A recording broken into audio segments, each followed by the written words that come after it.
para pendukung-pendukung Jokowi seakan-akan Jokowi pahlawan. Dia menggunakan Freeport untuk menutupi perampokan sumber daya alam di seluruh Indonesia, mulai Marwali, kemudian kemarin di Ketapang. Bayangkan pasukan, yang saya cukup sedih. Atau muncul namanya seniornya Syafri Samsudin, yaitu Luhut Binsar Panjaitan, menyatakan saya sudah cek kepada asistennya Jinping itu adalah presiden Cina, bahwa tidak ada negara dalam negara di Morowali.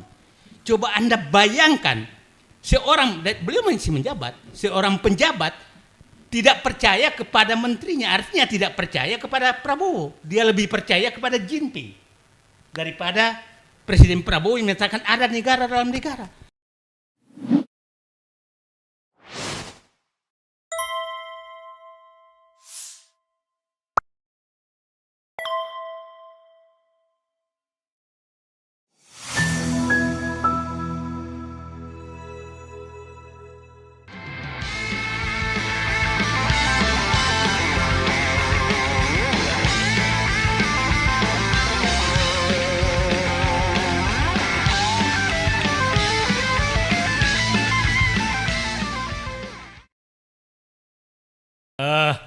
Saya menyatakan bahwa sebenarnya saya biasanya bicara kayak India gitu, kesimpulan dulu baru menguraikan. Oh gitu ya. Jadi saatnya Presiden Prabowo kalau menyelamatkan negeri ini sudah melakukan operasi pengambilan kembali kedaulatan Indonesia. Maksudnya apa nih? Karena Joko Widodo 10 tahun terakhir akumulasi dari sekian lama, tapi Joko Widodo betul-betul sudah menyerahkan kedaulatan Indonesia kepada oligarki dan asing. Oke. Ada 5 kedaulatan yang sudah diserahkan oleh Joko Widodo. Satu adalah kedaulatan politik, itu sudah diserahkan kepada oligarki. Faktanya tidak ada partai politik pun bicara di saat rakyat menderita. Dan puncak penderitaan adalah banjir di Sumatera, tidak ada partai politik bicara. Karena yang merusak Sumatera adalah oligarki, temannya partai politik. Iya ya. Ya, Nggak ada yang bicara ya partai politik ya. Oligarki, Kecuali Mas Sumi yang bicara ya, Pak. Karena gitu. belum masuk. Oh ya, jangan ditambahin itu maksudnya. Nah, jadi memang tidak bisa dibantah bahwa oligarki sudah mengambil alih partai politik. Ya, tidak pernah kita mendengarkan kalau ada perampasan aset, ada penggusuran rakyat, partai politik diam. Saya kasih contoh, di PIK 2 tidak ada partai politik pun yang bicara. Gubernurnya malah membiarkan rakyatnya di penjara dan berlaku seluruh Indonesia. Partai Manusia Merdeka ada di situ yang hadir. Ya. Itu berarti partai politik sekarang sudah diambil alih oleh oligarki. Oke. Kedaulatan yang kedua adalah kedaulatan hukum. Ini juga sudah diserahkan oleh Joko Widodo kepada penegak hukum. Coba kita bayangkan, nanti Ahmad Yani menjelaskanlah bagaimana keberanian namanya Kapolri menerbitkan Perpol nomor 10. Nanti Bapak jelaskan. Saya hanya menyatakan bahwa karena itu permintaan oligarki, maka dia berani melakukan apapun. Dan hampir tiap hari saya menghadiri namanya pengadilan pesanan oligarki untuk memenjarakan rakyat. Itu di mana-mana seluruh Indonesia. Coba bisa bayangkan Bapak Yusuf Kalla digusur oleh oligarki karena dia oligarki sudah mengendalikan hukum. Jadi Bang Hersu jangan pernah berharap bahwa ada kedaulatan hukum. Yusuf Kalla aja nggak bisa. Yusuf Kalla, seorang mantan presiden 2 kali, mantan wakil presiden 2 kali. Ya. Nah, tokoh Sulawesi Selatan dan dirampok tanahnya di Sulawesi Selatan. Oh, celak betul itu ya. Mantan ketua umum Golkar. Dan yang melakukan, coba Anda bayangkan, pada saat eksekusi itu adalah grup alumni Lemhanas yang melakukan koordinasi untuk melakukan penggusuran terhadap tanah tersebut. Bayangkan, Lemhanas yang kita banggakan ternyata alumninya adalah keluar sebagai komunitas mafia tanah untuk menggusur. Ini yang maksudnya yang bintang 2 dari Bintang 2, 3 bintang 2 di sini. 3 bintang 2 ya. Aktif loh, bukan nggak aktif. Coba bayangkan, artinya yang aparat itu nanti yang hijau, yang coklat, yang ini semua sudah dikuasai juga oleh oligarki, bisa diatur oleh oligarki. Nah, itu namanya hukum. Tidak ada namanya rakyat yang bisa melawan oligarki dimanapun di seluruh Indonesia, mulai dari hutan, gunung, sampai laut, sampai kota besar. Tidak ada lagi yang bisa melawan. Artinya Joko Widodo betul-betul sudah menyerahkan kedaulatan hukum kepada oligarki. Yang ketiga adalah kedaulatan ekonomi. Kalau ini clear sekali, kedaulatan ekonomi tadi dikatakan bisa mempraktekkan data dan pertumbuhan seakan-akan hanya dia yang punya hak. Saya menyatakan kedaulatan ekonomi dan hukum itu bercampur aduk. Kita contohlah Sumatera yang kita bahas sekarang. Bayangkan itu namanya hutan di Bukit Barisan. Itu hutannya dari APBN loh, bukan hutan alam. Penghijauan ya? Ya, penghijauan yang pakai APBN. Reboisasi dulu. Nah, menanam hutan pinus. Hutan pinus itu dipakai oleh rakyat dulu untuk mengambil getah pinus. Ini tahun berapa ini? Ya tahun 70-an, itu masih Orde Baru. Orde Baru. Pada saat besar, datanglah mafia, datanglah oligarki ini, wah saatnya kita melobi kehutanan untuk kita dapat HPH. Dapatlah di HPH, dia babat hutan itu dari APBN loh, dan dapat untung untuk menyogok lagi para politisi dan pengambil kebijakan. Setelah banjir kita diminta membayar lewat APBN dan rakyat bergelimpangan hanya karena oligarki. Dan kita menyatakan ekonomi sudah dikuasai mereka. Ini faktanya banyak sekali, nanti Pak Hafidz Abbas bisa menjelaskan seperti apa mereka menguasai. Kita jalanlah Pak Hersu.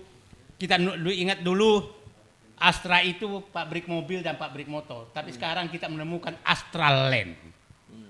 Sudah masuk di kota. Coba Bapak bayangkan Sampurna yang betul-betul pabrik rokok, dia dikasih HGU di mana-mana, setelah itu dia jual ke asing. Dan saya yakin betul bahwa lahan-lahan yang mereka miliki sekarang itu sudah milik asing. Bukan milik lagi oleh Indonesia. Terus itulah siklus yang terjadi di Indonesia terhadap kekuasaan ekonomi. Siklusnya sederhana. Sogok politisi untuk mendapatkan membuat undang-undang sesuai dengan keinginannya. Sogok pengambil kebijakan untuk mendapatkan selembar izin HGU, HTI, HGB dan lain-lain. Setelah itu datang ke bank minta kredit. Setelah itu dia ambil keuntungan untuk menyogok lagi dan menggusur rakyat. Itulah berputar siklus ekonomi yang terjadi di Indonesia. Nah, itu kedaulatan ekonomi yang sudah diambil. Nah, sekarang kedaulatan sumber daya alam. Kedaulatan sumber daya alam betul-betul sudah habis. Sudah habis. Nah, karena dan paling terakhir adalah Joko Widodo mengobral betul-betul sumber daya alam kepada asing dan membebaskan semua kewajiban kepada negara. Morally, fakta paling nyata, bayangkan di wilayah tersebut ada aneka tambang, ada vale yang beroperasi dengan nikel juga. Tapi datang Cina yang di backup oleh bintang-bintang, dan bintangnya pasti orang udah tahu semua, dari pasukan khusus. Bintang gemintang. Nah, coba bayangkan dia dibebaskan dari pajak, dari cukai, dari segala-galanya, tenaga kerja asing, banknya mereka, sementara BUMN diwajibkan untuk melakukan itu. Nah, jadi kalau Pak Joko Widodo dulu mengeritik terus Freeport, Anda membuat lebih parah dari Freeport. Freeport tuh bayar pajak, bayar bea, tidak masukkan royalti, tidak masukkan tenaga kerja asing berlebih. Tapi para pendukung-pendukung Jokowi seakan-akan Jokowi pahlawan. Dia menggunakan Freeport untuk menutupi perampokan sumber daya alam di seluruh Indonesia, mulai Marwali, kemudian kemarin di Ketapang. Bayangkan pasukan, yang saya cukup sedih, bayangkan tentara lari kemarin tuh lari katanya takut karena jumlahnya lebih banyak. Gimana kualitas tentara? Di Ketapang ya, di Ketapang. Kalimantan ya. Dan hanya, nah gimana kualitas tentara seperti itu? Ya kalau perlu mati 15 orang, tapi nggak apa-apa. Nah, dia memilih karena jumlahnya banyak, maka kami mundur. Maksudnya mundur itu ada yang perintah mundur, ya kan? Nah, ini saya was-was sekali kalau tentara kita, mohon maaf Pak Jenderal Gatot Nurmantio, saya udah mulai takut di Indonesia ini karena ternyata tentara kita sudah lari kalau ada orang Cina datang, Pak. bawa senjata yang lebih rendah kualitasnya gitu. Nah, jadi bayangkan di Ketapang, saya nggak kebayang di Morowali, saya nggak kebayang di Wadabai, saya nggak kebayang di wilayah lain. Itu, nah jadi kedaulatan betul-betul sudah diambil di kedaulatan sumber daya alam, dan menurut saya itu sinyal yang dia kirim bahwa jangan coba ganggu kami akan melawan. Kami itu maksudnya bukan koalisi aksi menyelamatkan Indonesia, kami itu adalah artinya Cina, jangan coba melawan walaupun negaramu, kami akan lawan. Kira-kira sudah begitu sinyal yang dia kirim. Saya takutnya nanti, kan kemarin beberapa hari lalu waktu Jenderal TNI Syafri Samsudin menyatakan ada republik dalam republik, ya kan? Musuh dan selimut.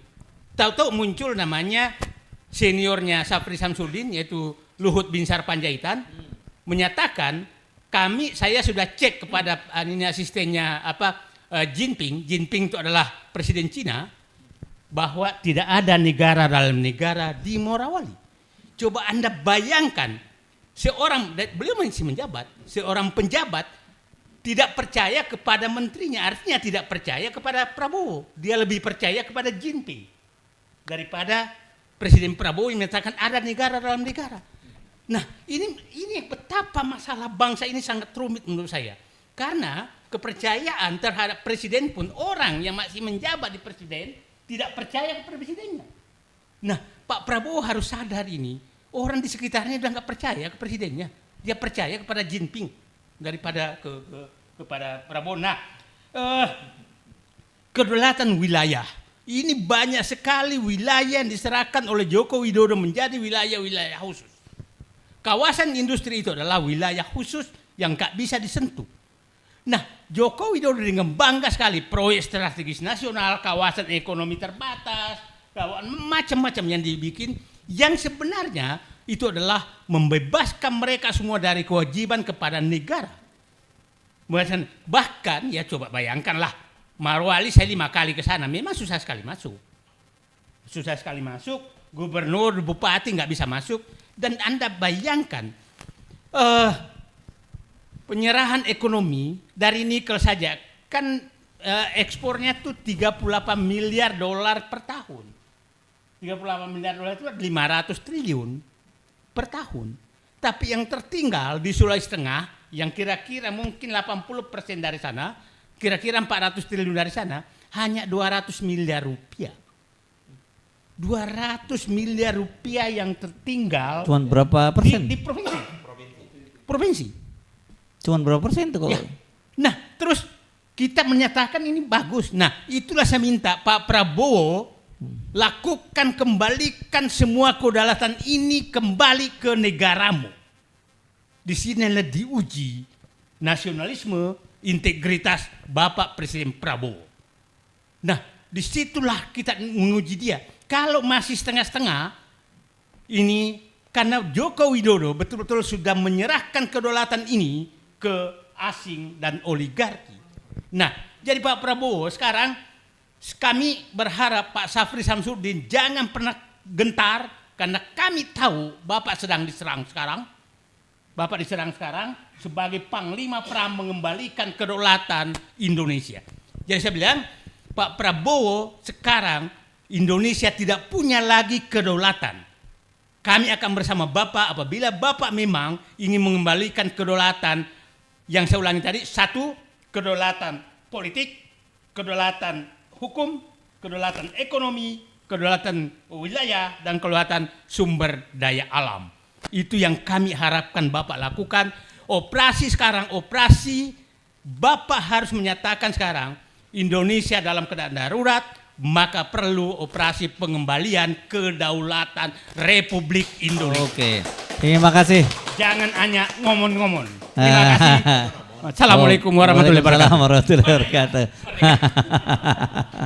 Bahaya ini kalau udah manusia merdeka. Namanya manusia merdeka, suka-suka hati dia kan bicara ya kan.